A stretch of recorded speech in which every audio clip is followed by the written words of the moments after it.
Welcome to the PokeMitchell Podcast. Hey, you know what it is?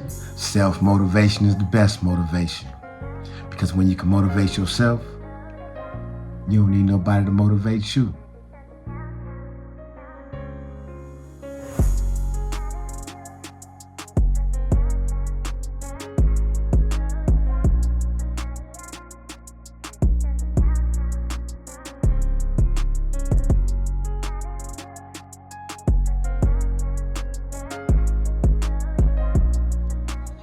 Now let's get it.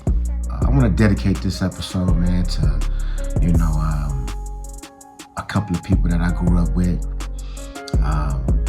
They recently lost their mother. And, that's always a hard thing to go through when you lose, someone like your mother or father. So I would like to give a shout out to, Kelly, Nikki, Shameen, and I'm here for you. I love y'all like sisters, and rest in peace to your mother, Becky Gray.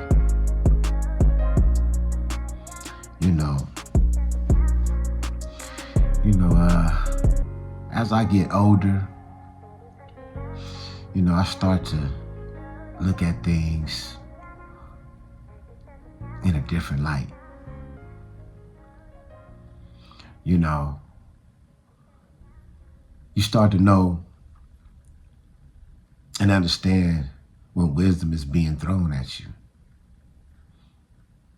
and knowing how to pick it up and analyze it and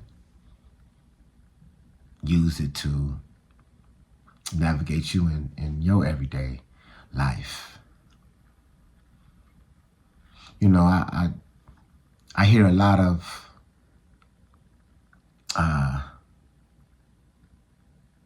disrespect these days when it comes to older people. There's no respect for the elders. And if we ain't respecting our elders, we damn sure ain't respecting the OGs and whatever else come after that. We have a new president now. They say for blacks, a lot of things gonna change, man. We might get a little taste of what Jim Crow was about. Because as you can tell, at least in our own culture, that we're imploding, man. We're imploding, man. And, imploding is when something is exploding from the inside out. And,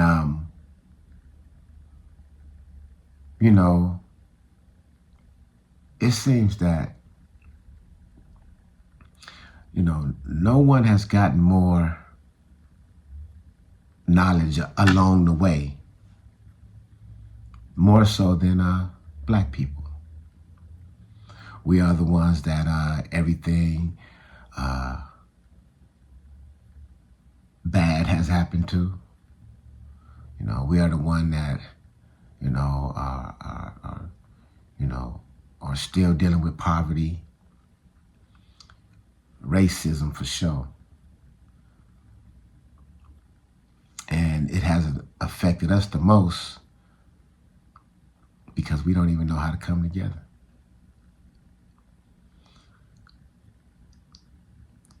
I was sitting here the other day and I was thinking,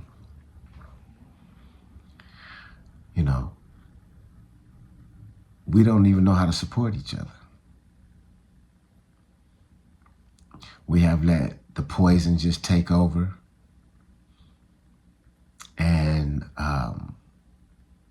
before we can even learn how to, get the poison out of us,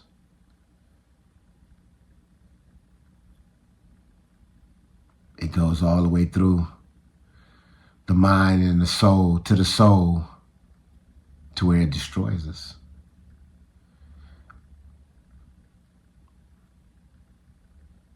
I remember being so upset with some of my elders. And realizing that if it wasn't for them, it wouldn't be no me. I come from a lifestyle that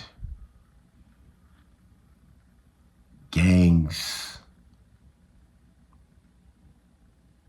took control of everything. Mentally,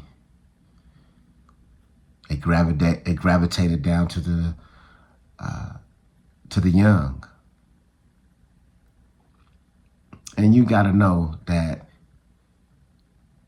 as an elder or older person, that the young is going to do exactly what they see the older crowd do.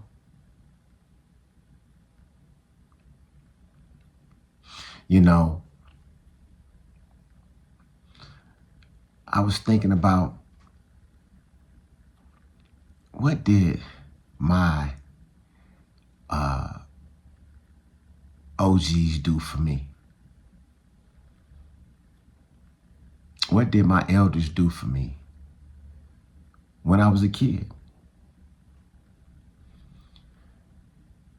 And I look at all the devastation that is going on now. One of the things that I hate, one of the things that changed the way I thought about everything, because my best friend got killed when he was like 14, 15 years old.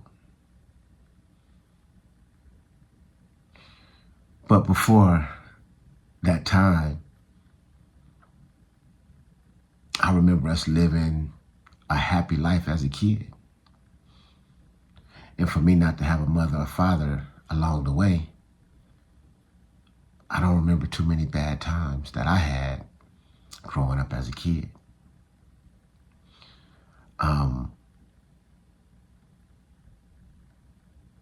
I remember, playing football in the neighborhood, riding my skates, riding bikes,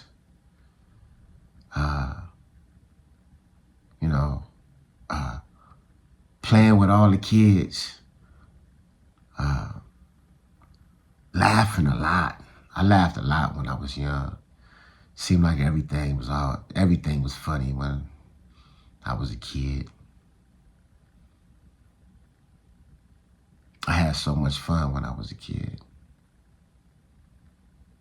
Me and my friends, where I grew up at, me and Lil Boo, that was my best friend growing up, Paul Barnes. We were like the leader of all the little kids in the neighborhood. We had so much fun, man. And I thought about all the fun that I had as a kid and why I would say the kids at that time were able to have fun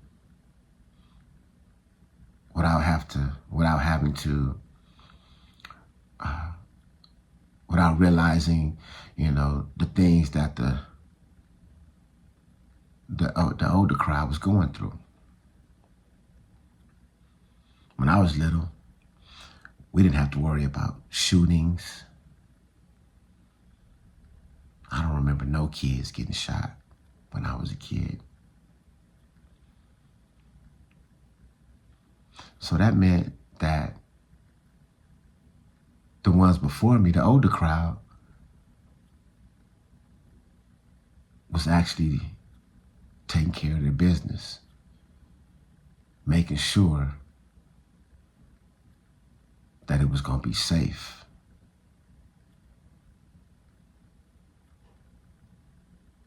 You know, so I give a shout out to all my OGs. And I want to say thank you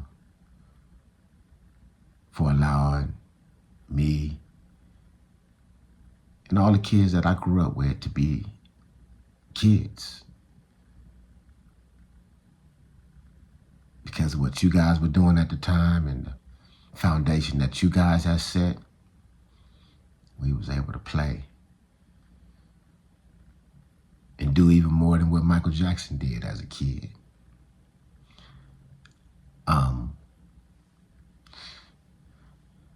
You know, I grew up on this block called Corning Street.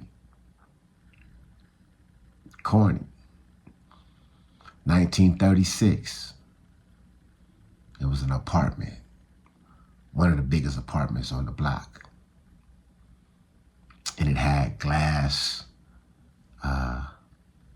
doors in the front, entry doors in the front.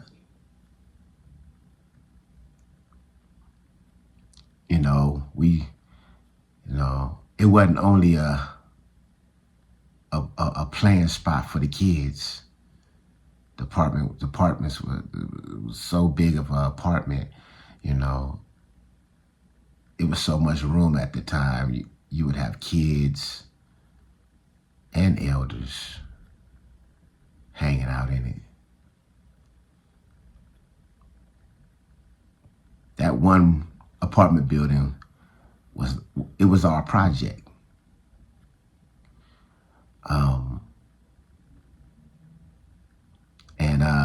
We had elders all around when I was young, from the front of the apartment building to the back. You know, Fat Rat Daddy, Mr. Ed, and the crew. He was the manager. At the time, you had Boogie and them upstairs. You had Becky and her daughters. They were in the apartment next to Ray Perry. You had the Puerto Ricans, Vladimir and them. And you had Boo, you know, his mama Pauline and Robin. And downstairs you had Odessa. Then under Boo and them apartment, where my apartment was, you had my grandmother, Ella May Huff, and my family.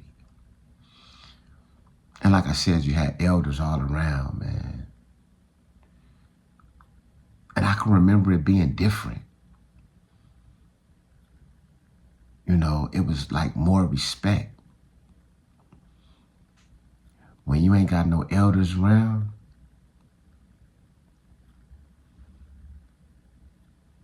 when you ain't got nobody for the older crowd to listen to, it made things hard. Because the elders cared about everybody. If you was wrong, they was gonna say something. If you was right, they gonna tell you something.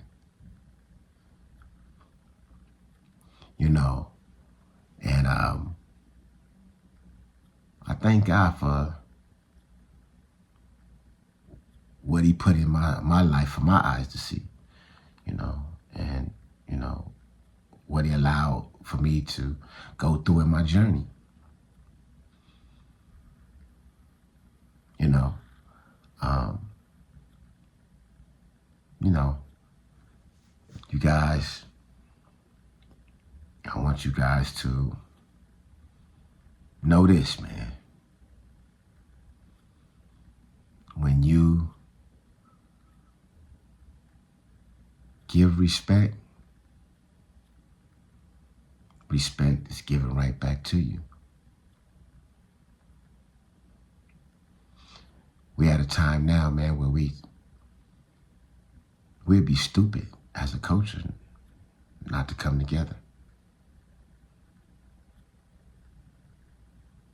Ain't nobody gonna be here forever. Everybody got a day that they gonna have to leave this earth. And you would wanna leave it in a better place. I know I do.